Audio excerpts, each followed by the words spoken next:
इस वक्त पूरी दुनिया में 57 के करीब मुसलमान ममालिक हैं। इनमें कुछ तो ऐसे हैं कि वो अपनी ताकत के बलबूते पर दुनिया में एक अलग ही मुकाम रखते हैं, मगर हमारी बदकिस्मती ये है कि हम किसी दूसरे गैर इस्लामी मुल्क से लड़ने के बजाय आपस में ही लड़ते रहते हैं। तो आज की वीडियो में हम कुछ ऐसे ही ममालिक की बात करेंगे, तो वीडियो को एंड तक के देखना। अगर वीडियो पसंद आए तो वीडियो को लाइक कर देना और चैनल को सब्सक्राइब कर देना। तो चलो चलते हैं सीधा वीडियो की तरफ। तो क्या हाल है, my name is Waqar Khan and you are watching Waqar 2.0। तो यार आज की वीडियो में हम बात करेंगे कुछ मुसलमान ताकतवर ममालिक के बारे में। तो चलो चलते हैं सीधा वीडियो की तरफ। अगर सबसे पहले सऊदी अरब की बात करें तो रकबे के लिहाज से सऊदी अरब दुनिया का 13वां सबसे बड़ा मुल्क है और माशी लिहाज से 20वीं बड़ी मईशत है।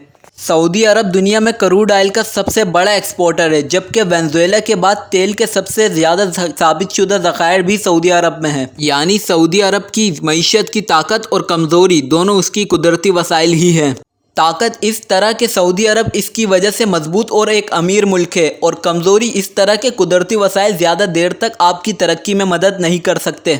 2017 में सऊदी अरब ने अमेरिका के साथ इंसानी तारीख की सबसे बड़ी असलहे की डील की, जिसमें 350 अरब डॉलर की जंगी जहाज और असला खरीदा जाएगा। दुनिया की तारीख में असलहे की इतनी बड़ी डील किसी भी मुल्क ने नहीं की आज तक। इसके बाद अगर ईरान की बात करें तो दिफाई लिहाज से इस्लामी जमहूरिया ईरान का शुमार दुनिया के अहम और ताकतवर तरीन मुल्कों में होता है। दुनिया की ताकतवर फौजों की फहरिस्त जारी करने वाली वेबसाइट ग्लोबल फायर पावर के मुताबिक ईरानी फौज दुनिया की 14वीं ताकतवर तरीन फौज है। अगर हथियारों की बात करें तो इस वक्त ईरान के पास खतरनाक तरीन क्रूज मिसाइल हैं, जो पानी से खुश्की, खुश्की से पानी, पानी से पानी, खुश्की से खुश्की और फिजा में हमला करने के लिए अहलियत रखते हैं। अगर ताकतवर इस्लामी ममालिक की बात हो रही हो और तुर्की का जिक्र ना हो, ऐसा तो मुमकिन नहीं। दुनिया में अगर कोई एक मुल्क अमरीकी बालादस्ती को चैलेंज करता है तो वो तुर्की है, जिसकी हालिया मिसाल उस वक्त आपके सामने आई जब अमरीका ने अपना सिफारत खाना मकबूजा बैतुल मकदस मुंतकिल करने का फैसला किया। तो तुर्की ने इसराइल से अपने डिप्लोमेटिक ताल्लुकात ख़त्म कर दिए।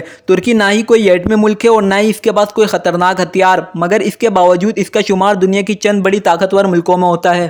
तुर्की के पास 4 लाख से ज़ायद फौज है, जिसका बेशतर साजो सामान गैर मुल्की है, लेकिन वो इस वक्त अपना मिलिट्री इंडस्ट्रियल बेस तैयार करने की कोशिशें कर रहा है। अगर अपने मुल्क पाकिस्तान की बात करें तो पाकिस्तान आलमी सियासत में एक अहम किरदार अदा करता है। इसी वजह से मगरबी ममालिक और अमरीका कभी पाकिस्तान के बहुत करीब आ जाते हैं और कभी इस पर पाबंदियां लगा देते हैं। अगर दिफाई एतबार से देखें तो पाकिस्तान के पास दुनिया की 5वीं सबसे बड़ी फोर्स है, जिसकी तादाद 6,20,000 है, जबकि आलमी रैंकिंग में पाकिस्तान की फौज को दुनिया का 11वीं सबसे ताकतवर तरीन फौज माना जाता है। हालांकि दिफा पर खर्च करने के एतबार से पाकिस्तान दुनिया में 23वें नंबर पर है। पाकिस्तान की एक खतरनाक फोर्स SSG भी है, जो दुनिया में पहले नंबर पर आती है। उस पर भी मैंने एक बाकायदा वीडियो बनाई है, तो लिंक डिस्क्रिप्शन में होगा, लाजमी चेकआउट कर लेना। तो अगर वीडियो को इतना एंड तक के देख रहे हो तो मतलब तुम्हें वीडियो पसंद आ रही है, और अगर वीडियो पसंद आ रही है तो वीडियो को लाइक कर देना और चैनल को सब्सक्राइब कर देना ऐसी और वीडियोस के लिए। मेरी पिछली वीडियोस का लिंक डिस्क्रिप्शन में होगा, तो लाजमी चेकआउट कर लेना। वीडियो को यहीं पे लगाते हैं फुल स्टॉप। कल मिलेंगे नेक्स्ट वीडियो में। अल्लाह हाफिज।